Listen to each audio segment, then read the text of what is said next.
Hey everyone, I am Catherine Mattice and I am the founder and CEO of Civility Partners. And I am so excited today to introduce you to Dr. Toni Herndon. She is our master trainer here at Civility Partners. She's also certified in DISC and does some conflict resolution using that. She's got lots of cool stories about doing interpretive storytelling at the zoo and all sorts of good things. She's also a adjunct professor at Point Loma Nazarene here in San Diego. So thanks so much, Toni, and take it away. Wonderful. Well, welcome everybody. I'm super excited to be here with you all today. It's very much a treat for me to get to know you over this time. We have a very short amount of time today, but we're definitely going to pack it full of information and sharing. And I tend to be very co-creative, so I'm definitely excited to hear your voices, your experiences, your thoughts, your questions. Feel free to bring those into the space as we embark on our training. And you're going to see these little plants here today, and I put this right in the front of the training due to the fact that this is such a short training. You're really going to get some seeds today that then you get to take home and plant in your garden, right? And foster and nurture and practice. And so some of the tools and tips that we'll cover today are going to appeal to your mind, but what I'm inviting you to do is allow it to appeal to your whole person and really start to embody some of these ideas. One of the key ways that we can celebrate diversity is to explore how to use our communication to connect and include one another. A lot of what we're going to be looking at today is understanding how cultural influences are impacted by communication. We can look at how using our own awareness can influence our communication. And so this is a good place to start with a breakout. One of the things that definitely we are subjected to a lot more diverse settings, people from multiple cultures. We also have cultures within ourselves. For example, when I say culture, it could be Russia and it could be Australia, or it could be introvert, it could be extrovert, could be, you know, this electronic company and this electronic company with an employee that comes over that's new, right? So culture has multiple meanings in this way, but we're definitely intersecting interculturally a lot of the time these days. So with that, I'd like to get a taste for where everybody is with their understanding of what that looks like, maybe some of those experiences that you've had on your own. What I'll do is I'll place the chat, the questions that we're going to look at in breakout. So they're over there. While you're looking at those, I'll be breaking out the rooms here, if you give me just a moment. So you are all going to be offering life hack tips to one another. It's one of my favorite parts of training is learning from you all. So any questions before we head into breakout about what you're doing or kind of how that's going to work out? All right, I can see you're all excited. All right, so I'll send you out. We'll see you in just about 7 minutes. Welcome back. I know those breakouts are never enough time, right? And I can always tell you've had fun because you come back with a big smile on your face and laughing, right? So that always makes me very curious. What were you all talking about in there, right? We definitely don't have to go in any kind of order. You're welcome to just popcorn. But I'm curious if anyone would like to share what their room talked about with any of these 3 questions.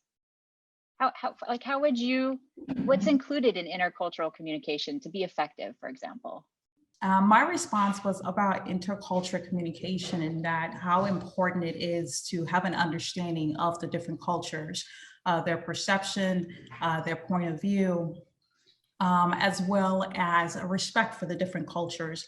You know, we talk about culture, it's not simply about regional, geographical, but it's different. It really depends on individuals. I'm trying to remember what else did we talk about, Catherine? You mentioned, what is it? Chime in here. We talked about people have to be a little less concerned about what's in it for them and more concerned about the other person's needs and being open-minded and curious about what other people need and what their culture is about so that we can find some shared meaning in there. Exactly. Beautiful. Beautiful. Yeah, I really like that. Thank you, Natalie and Catherine. Wonderful. And Dennis, I saw you come off mute. Was there something you wanted to add in there too?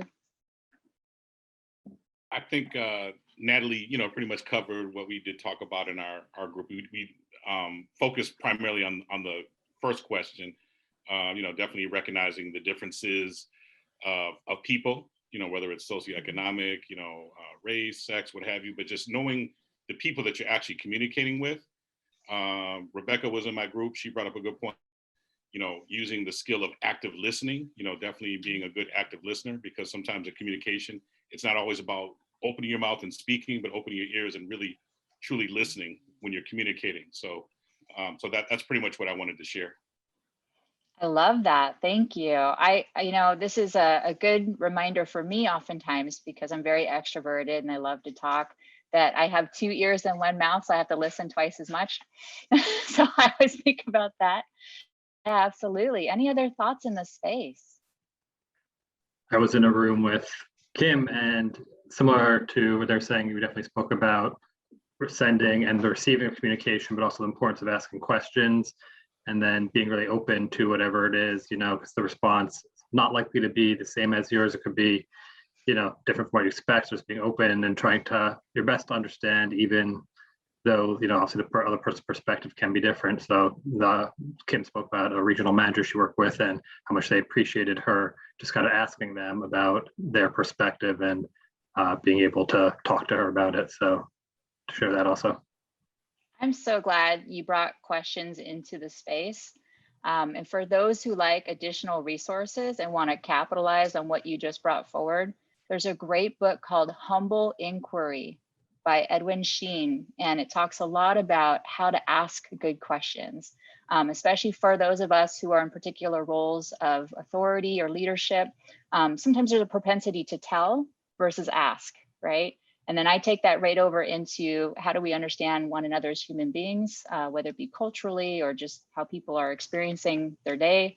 To be able to come from that humble inquiry place is really important. I work with a lot of nursing students who are straddled right between working with the general population, which is everybody gets sick, right? They have to jump right in there and do these invasive procedures sometimes to people of multiple different cultures.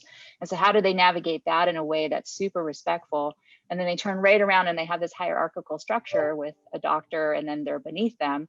And how do they navigate that leading upwardly, right? So really cool book. It really actually focuses a lot on healthcare that then can be brought into field. So thanks for bringing that into the space. Yeah, any other thoughts on this one? And Julie, I think I saw you come off mute. You're welcome if you have something to share there. Oh, and you're on mute right now. Okay, how's that?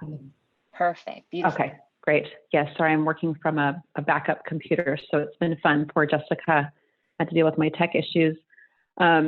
I kind of came at it from a little bit of a different perspective in, as a company, how are we communicating inclusivity and diversity to others through our brand or through our marketing? So for me, I'm looking at our company and, who is being represented on our website, who's being represented on our social media, on our marketing campaigns, and just making sure that we are communicating to others that we are inclusive and that we want people from all cultures and all backgrounds to join our team and to work with us, whether client side or internally.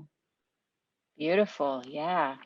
I think that's wonderful. And paying attention to diversity in marketing, paying attention to diversity and inclusion throughout the organization. Sometimes some companies that boast having a lot of diversity, it may be seen in their frontline folks, but then as you move up the ladder, it gets less and less diverse. So really paying attention to it as it moves throughout the organization and how that representation is demonstrated throughout the organization. So I think that's beautiful. Yeah. All right. Any last voices in the space before we look at a new concept? I was in a group with Michael and Jessica, and Michael was talking about understanding the expectations of the party that you're talking to. He works internationally, and that different cultures have different expectations from him, and how he has to listen to understand what those expectations are and how to manage those. I thought that was really helpful. Yeah, absolutely. I think it's fascinating because I think about some of the organizations that we work with Civility Partners that are global. And do they have a global code of conduct, for example? Because of those cultural differences, certain things are seemingly more permissible in certain cultures than others, or more accepted in certain cultures. So I think that's brilliant to pay attention to that. And Stephanie, I can't resist. You just had this big smile when your little hand went up. So, okay, one more. There's just, we talked about the importance of listening to, but a couple of other things I thought were also important that came up for my group were the importance of observation and reflection. So observing that body language and also just taking that pause before speaking, not reacting, just being very intentional and responsive, you know, through that, taking that pause. Yeah, I could have paid you $5 for that segue, because when it comes to personal reflection, a lot of that comes down to understanding our personal fields of meaning. And so what I'd love to do is go ahead and post what that will look like here. So yeah, what you're bringing up and what a few of you have hinted towards is this idea of taking a pause, of reflecting, of understanding ourselves in the place of when we're communicating with others, right? So whether it's keeping an open mind, whether it's not making assumptions, but this personal reflection piece is really key. All of us have these lenses that we look through, right? All of us have a personal field of meaning, which means as we walk around, we have kind of this expectation or even assumption of how others should be, because after all, they should be kind of like us, right? We can't help it, we're human beings. But as we mature in our emotional intelligence and our understanding and our cultural understanding, we then can take pause and make some different choices. So for example, sometimes it's really easy to think that if I'm a white woman and I meet another white woman who's my age, maybe she grew up in the same town, maybe we went to the same school, well, she must be just like me. She must think like me, communicate like me, etc. And sometimes that can't be farther from the truth, right? Because what I'm missing is her personal experience. What I'm missing is perhaps she grew up in a household of 8 siblings and perhaps an only child, or maybe where she worships has a different set of norms than what I do. You know, coming back to the introvert extrovert, that's actually why I bolded this under personality, is that is a really big learning curve I had to go through. I'm extroverted. I will come walking right into your office. I'll talk to you all day about my weekend. I'll like really get into your face about all kinds of things about you, because like I'm super curious, right? I never realized how annoying that is to introverts. And what an extreme invasion of their privacy and their space and their comfort, right? And so just I've really had to wake up around that, just even that element alone, let alone anything else that I might not understand on another type of cultural level, where I always love when organizations write the word respect on their wall, and I know where they're coming from. It's a really good-hearted place. But what I find respectful and what you find respectful, very different. And most of us are super familiar with the golden rule, right? Do unto others the way you would want them to do unto you. And that's a great starting place, absolutely. But I would say the next level up, if you're really looking for that level of awareness to grow, is lean into the platinum rule, which is to do unto others the way they would want you to do to them. Which means I can't make assumptions. I have to ask questions. I have to pause before responding. I have to let things sink in. There's a lot I have to do before I can really launch into interacting. And sometimes when we're in our busy work days, or we're stressed, or there's a deadline that's past due, it's so easy to just like make those assumptions and go there. So that's the big thing I hope you all remember, is that bumper sticker, right? Do unto others the way they would want you to do unto them. With that, we're going to practice one more scenario together. We're going to keep mostly our groups together. There is some shuffling around, so let me make sure everybody's in a group. And again, for those of you who might have joined a little bit later, once you get pulled into a breakout room, you're welcome to hit the chat button, which will then bring that chat back up and you can have access to that, that exact scenario and the questions. So as we go into breakout, same thing, we're gonna, answer the scenario, the questions to the scenario, do have a spokesperson. And when we come back, we'll do a little bit of a debrief of what what's going on here? Because there may be some initial thoughts and there may be some second thoughts. And I would say within yourself, pay attention to both. Some people tend to be a little more somatic. So if there's something in your body you're feeling, feel free to bring that into the space. If your group totally disagrees with what was in the group that just spoke before, please bring that into the space. This is truly one of those scenarios that doesn't have a lot of context on purpose, because we want you to layer in your personal fields of meaning. We want you to layer in your experience, your assumptions. We're looking to pull all of that into the space and play with it. I'm super curious what you talked about. I saw some big smiles coming back into this room, and I bet you there's some differing opinions. So who would like to share? I'll go ahead and share. By the way, Toni, we need more time in our breakouts because we were having a blast. I know, right? I've never seen like 8 to 10 minutes just fly past so quickly. It did.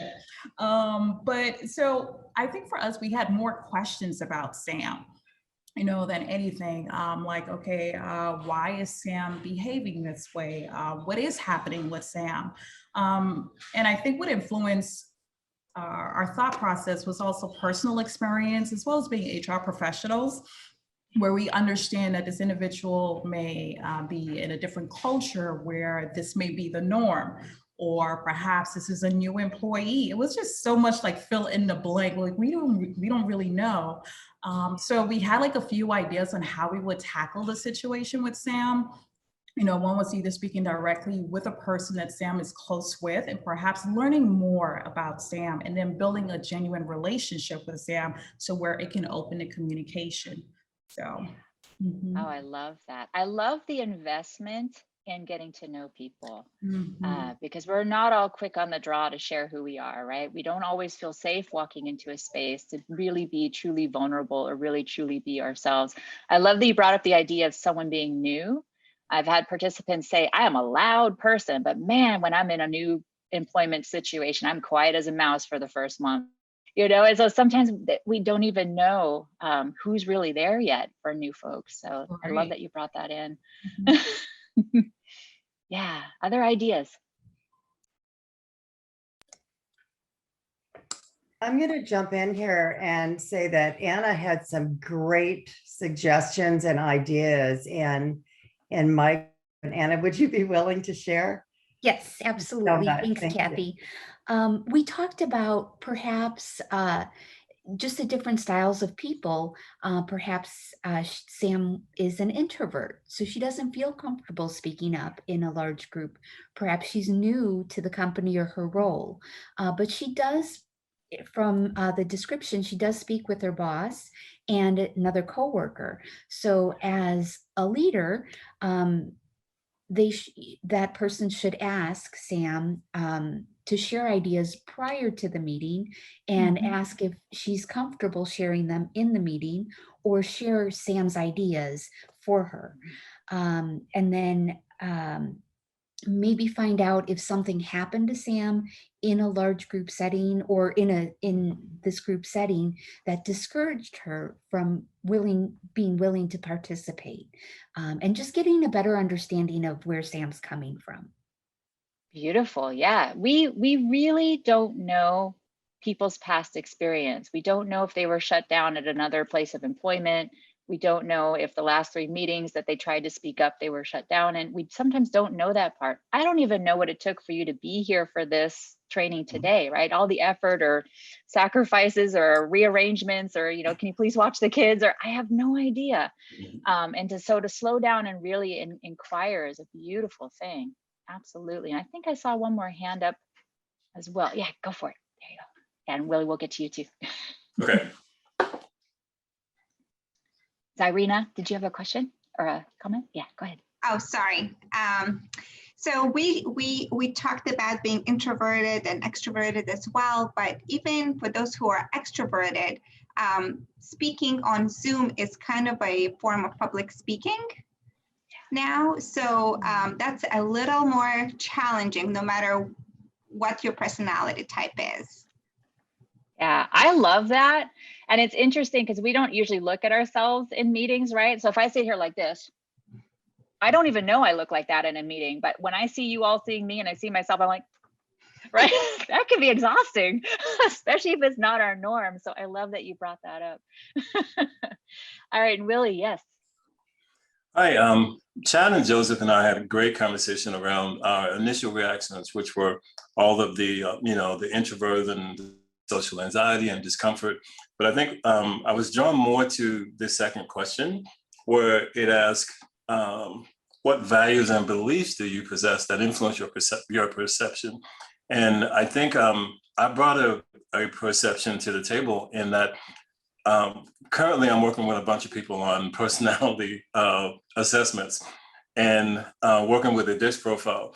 And so as soon as I saw that, immediately my mind went there, as opposed to my initial reactions of being introverted and not thinking. I thought of the person who has everything to say and the person who wants to be in front of all the people. And I saw Sam as, that C, as far as DISC is related, who's just sitting there analyzing everything. And she's very task oriented, and regardless of what the goal is and how many people are involved, she's waiting for the how to get this done. And that's all that matters to her. So I think not just values and beliefs that drive your perceptions, but also your experience, whether that be personal or professional. Beautiful. Yeah. And for those of you who have DISC assessment, looking at the communication style differences, Willie, you bring up a great point, because sometimes our super high C's are so cerebral, they don't even know necessarily how they're coming across, right? There's like this, they're like here and they're not here in the smile or the hello or the Yeah, great point. Yeah. Several of the things that have been discussed with participants, I just want to round this out with a few things and then see if there's anything else that someone wants to share. Someone said, well, maybe Sam might be the only woman in the department. Maybe she's not comfortable. Maybe there's been some harassment. She's not comfortable. And what's interesting, it's usually our guys that share that. And I just think that's so empathetic and beautiful that they think that way. The cultural aspect was definitely brought up. I have worked with students who have partial deafness. And so sometimes I watch their interaction be very different. Or even language barriers. I know when I lived in France, I could say hello, I could order my coffee, but to really get into a how's your day, it's uncomfortable. And so even as extroverted and loving of communication that I am, I found myself being a lot more quiet because I didn't have the language to go where I wanted to go. So that really silenced me. We've also had someone be really honest where they asked their boss, they say, I noticed, you're kind of like disengaged socially and you're kind of on your phone in meetings and what's going on there. And the boss was very honest and reported back, you know what, I'm 1 foot out the door. I don't know if I want to be here anymore. So kudos to the boss for being honest, but kudos for the subordinate to be brave enough to inquire, right? So sometimes we just don't know. I love that Zoom was brought into the space too, because that can be a really awkward encounter for some of us to be in these little windows like the Brady Bunch, right? Any other voices want to come into the space about what was discussed?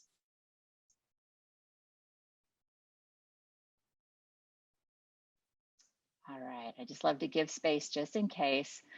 With that, I know we're a little over time, so I do want to thank you sincerely for all that you've shared, for just really being out there with your thoughts, with your vulnerabilities, with experiences. It's really been a pleasure to have you for this time. I'm really looking forward to being able to connect in future times. Kat, I saw you just come off mute, so if there's something you'd like to share as well.